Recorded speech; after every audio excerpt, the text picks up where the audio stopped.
Okay, imagine this. You're on a remote island in the South Pacific. For your entire life, your whole world has been the jungle, the ocean, and your village traditions. And then one day, giant metal birds fall out of the sky. They bring strange people and piles of incredible things. Stuff you couldn't have even imagined. Well, this isn't science fiction. This is the true story behind the cargo cults. So, that brings us to this question.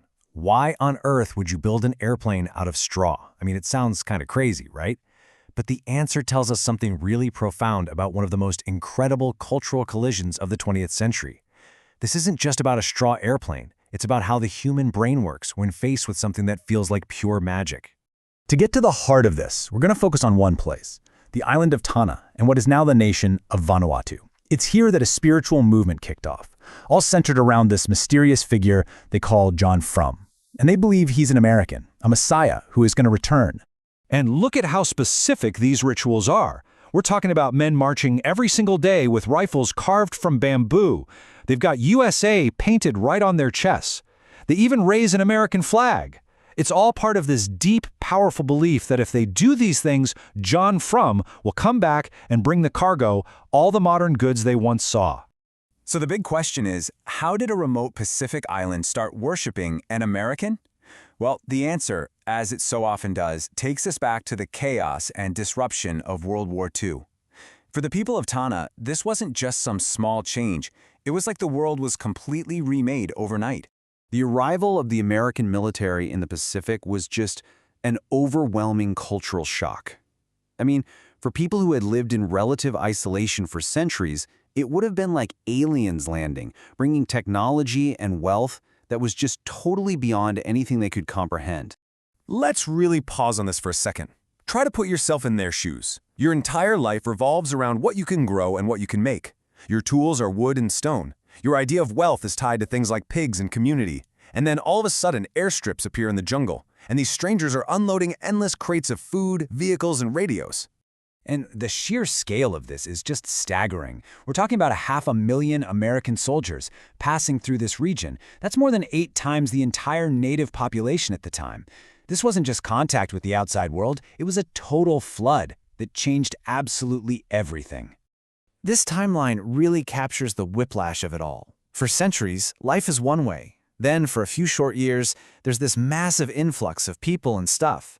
And then, just as suddenly, it's all gone. The Americans packed up and left. They even drove tons of perfectly good equipment right into the ocean because it was cheaper than taking it home.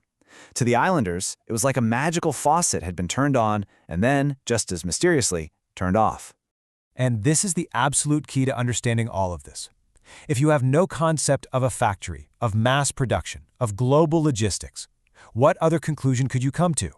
These things couldn't have been made by people. They had to be gifts from the gods or summoned by some powerful magic. This brings us to the psychology behind it all. Because what looks strange or irrational to us was actually a very logical attempt to understand and, more importantly, replicate an incredible event, using the logic that they had always known. At the heart of this is a concept you find in cultures all over the world. It's called sympathetic magic. And the core idea is simple. Like produces like. If you want to make something happen, you imitate it. If you want rain, you might do a dance that mimics the sound of rain. And if you want airplanes to land, well, you do what you saw the Americans do. And this is where it all just clicks into place, right? The islanders were watching closely. They saw the Americans clear runways, and then planes landed. They saw them sit in towers with things on their heads talking into boxes. They saw them march.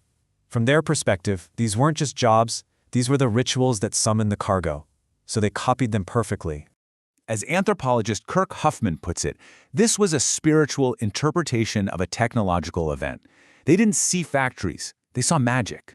The only beings powerful enough to create so much wealth must have been the spirits. And the Americans, they must have known the secret rituals to get the spirits to deliver the goods.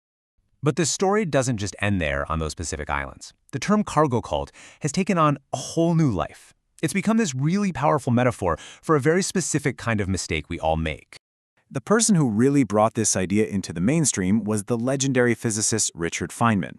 He gave this amazing speech where he used the cargo cults as an analogy for bad science. He said, some scientists do everything that looks like science. They follow the steps, they do the procedures, but they're missing the core integrity. The form is perfect, but the airplanes don't land. And now you hear this metaphor everywhere. Cargo code programming is when you copy and paste code without really understanding how it works.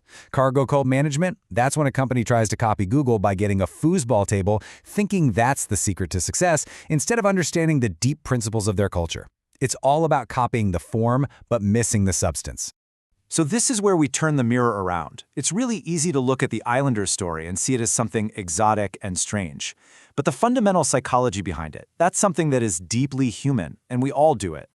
Our brains are basically pattern-matching machines. It's how we survived. But the downside is, sometimes we see patterns that aren't actually there. You know, you wear your lucky socks to the big game, your team wins, and a tiny part of your brain thinks, hey, maybe the socks helped. It's the exact same impulse, connecting two things that happened at the same time, even if one didn't cause the other. And this quote is just so powerful, it completely reframes the whole conversation. It's a reminder that waiting in faith for a promised return is a universal human idea. It really challenges any sense of superiority we might feel. And think about it. How many of us really, truly understand how the internet gets to our phone, or how the global supply chain gets a banana to our local grocery store? We perform our own little rituals. We tap on a screen, we swipe a card, and the cargo appears. In a way, modern life almost forces us all to be cargo cultists about something. So that's the question I want to leave you with. What are the wooden headphones in your life? What are the things you're doing, the rituals you're performing, without understanding the real principles behind them? Where are you focusing on the form instead of the substance? It's a fascinating question, and once you start looking, you might just see those wooden headphones everywhere.